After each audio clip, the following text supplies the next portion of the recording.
Well, my name is Lisette Dottavio, and I am a senior tax accountant at Boucher Morgan and Young, which is probably one of the larger accounting firms in this area. It's a full-service firm.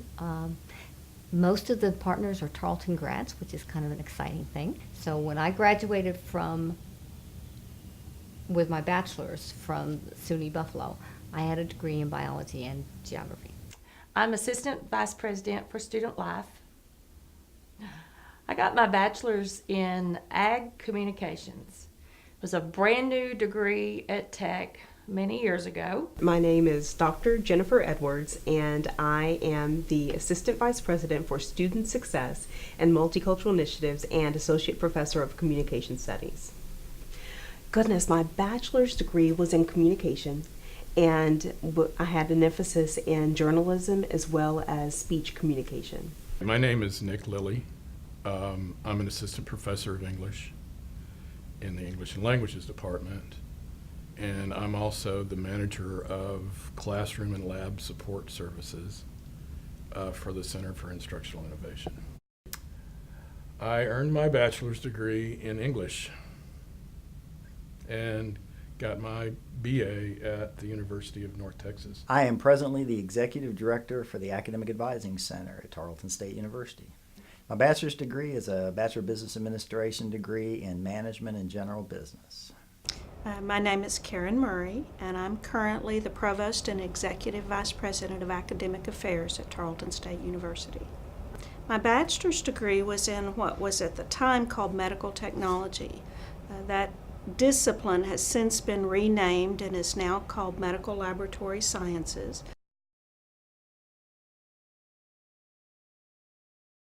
Okay, that's an interesting story. I started out as a biology major, and the reason for that is because I wanted to be a medical doctor. I had volunteered on an ambulance in our hometown. During the summers, I worked at a nursing home, and I thought, this is really where I wanted to be. So as I went on in my career,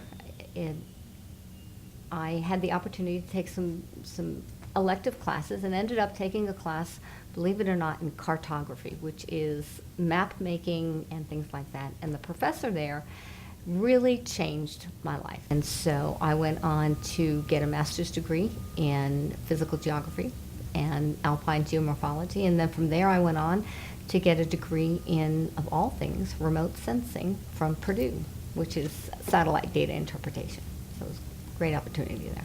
Opportunity to work with a program that he had in conjunction with NASA. And so it really was a great opportunity for me to be able to learn and to just explore new fields that I didn't even think was available to me when I was in high school. And worked at NASA for 3 years.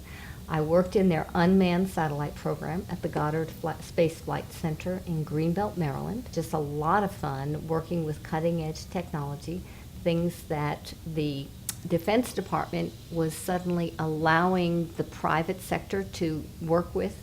What came next is we moved from Washington, D.C., where I was working at Greenbelt, Maryland, actually, to Clemson, South Carolina.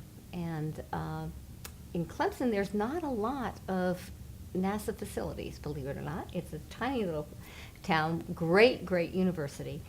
And so we were starting our family, and I needed to think about, okay, what were some of the opportunities there?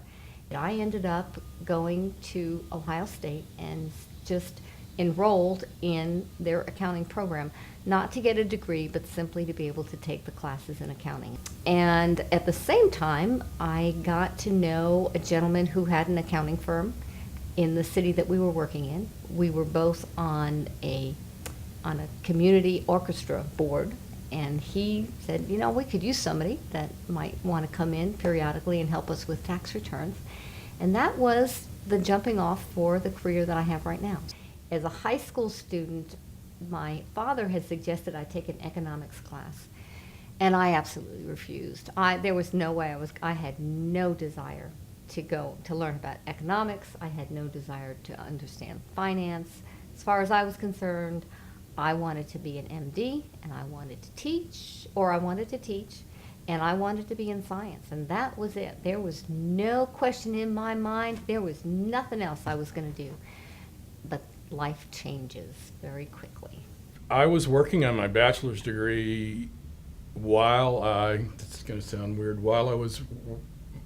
I had my own company. I owned 2 restaurants in Dallas. My partner and I owned a place in Dallas that for I don't know how many years was voted Texas Monthly Best Jazz Club in Texas. But the restaurant business is for the young, and I had other things I wanted to do besides hanging out, cooking, playing drums, and partying 24/7.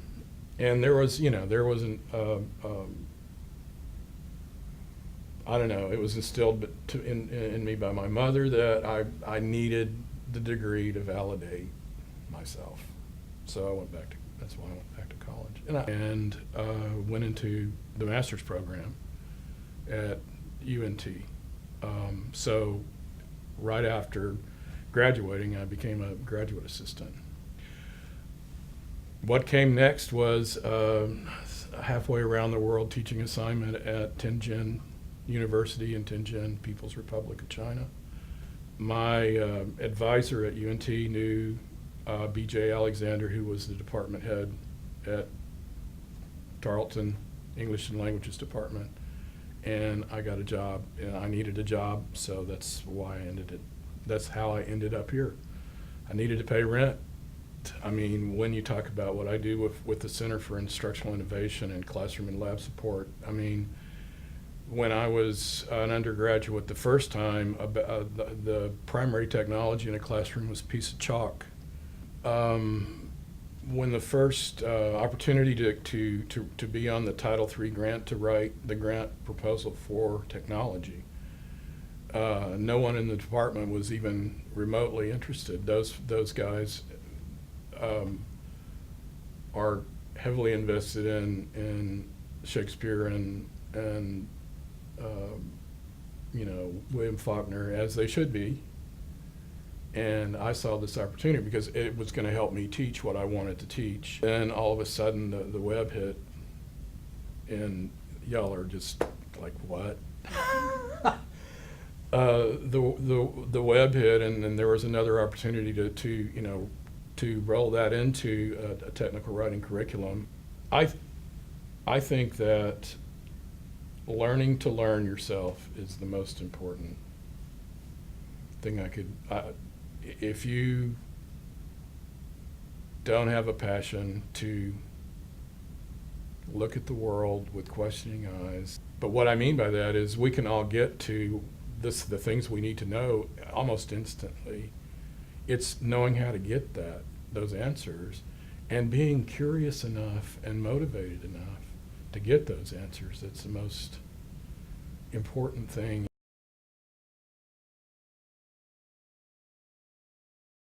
When you start at a new university, you can rewrite your life. It's a good thing to be able to be at a point in your life where you can say, I can do things differently. I can make a change in my life right now. It is never too late. Probably keep your options open. My expectation was that, I'm going to be this great journalist, and I'm going to go in and write stories and change agriculture and represent that field that I feel like, is maybe needs to have a stronger voice. Just keep your options open. Those student organizations, those relationships with faculty and staff are pivotal for one's success in college, and also the classroom content, the projects, the group work that shapes you as well. So make sure that you take advantage of the two to create your total college experience. I would say, though, it was a much different time a number of years back as I was an undergraduate student. I think the opportunities of studying away and specifically studying abroad with our global economy, with the way our world is, I think taking advantage of that as often as you can will make a great difference in whatever career path a student decides to choose. When an opportunity comes open, always say yes. Be a risk taker. but make sure you fall through on that commitment than to become prepared or credentialed to deal with that new opportunity. You're not going to go through life in a linear way. I mean, I know of very few people. I know some people who had their career paths charted out, milestones, and they hit them all, and they retired with a lot of money, and God bless them. I don't know the majority of us are capable of doing that or even want to. If you can, if you've got that mindset, and you know in your heart of heart, deep down, that's what you want to do, go for that. I'm not telling you not to. But if you're not sure, life will give you these things that you just, that just come up, or you step through the door and wow, there's something cool to do, or something that's going to make you feel like you're contributing to the world.